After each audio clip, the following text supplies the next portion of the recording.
If you've seen my videos before, you might have guessed that I really like old movies.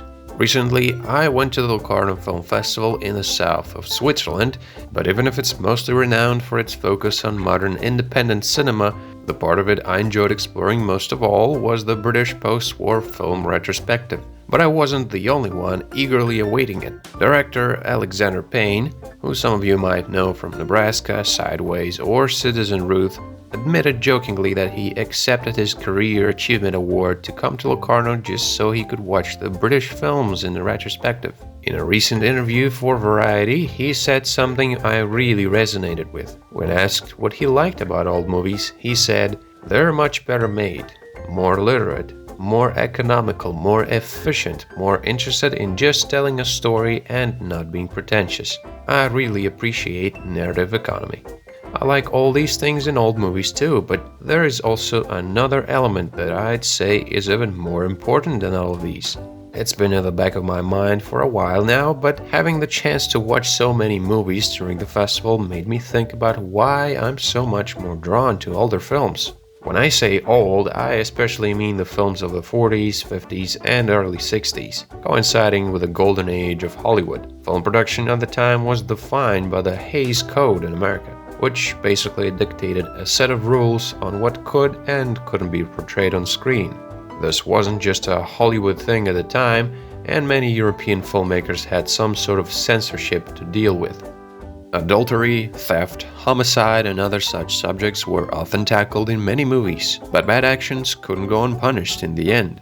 Some movies managed to organically fit these requirements in the plot, while others just tried to shoehorn a good ending at the last moment so the good guys would win and the bad ones would get what they deserved.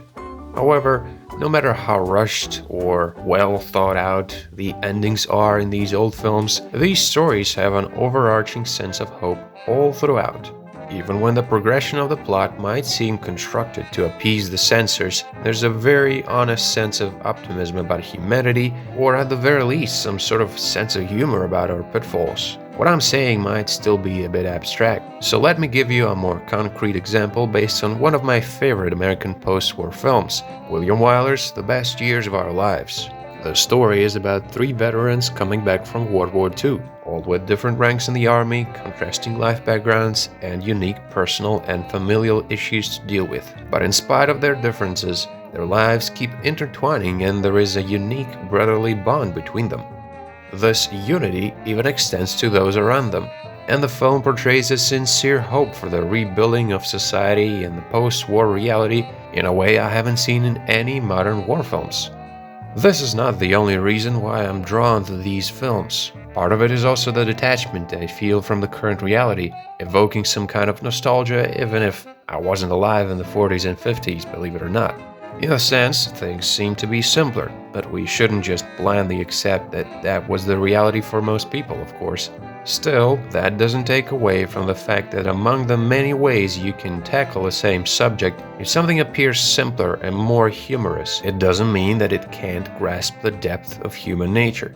I'd argue that simplicity is actually harder to achieve, and if there was an abundance of films that had this quality, I wouldn't be talking about it right now.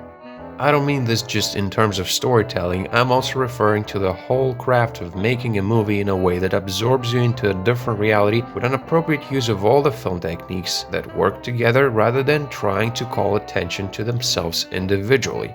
There are many modern examples trying to emulate that simplicity and warmth I'm talking about, but most of them stop at the surface. They focus more on making their films look like they've been shot on film, they put a boxy aspect ratio around it, give stylish vintage costumes to their characters, and try to make the staging look weird and theatrical, without understanding what it is that makes many of those movies from the past so appealing at their core.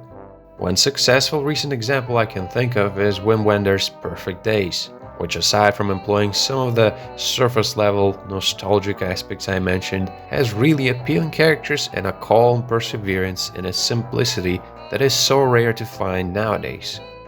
To conclude, there's something I don't want you to get me wrong on. I'm not denigrating the need and power of devastating movies like Come and See, the pleasure of watching silly movies like Naked Gun, or the intrigue of more intricate stories like Memento.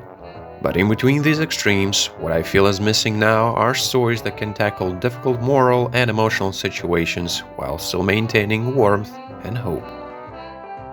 This whole subject was a bit more abstract than what I usually talk about on the channel, but after discussing it with other friends and filmmakers, I felt like more people would resonate with this. If you do, please make sure to let me know in the comments and let's keep the conversation going.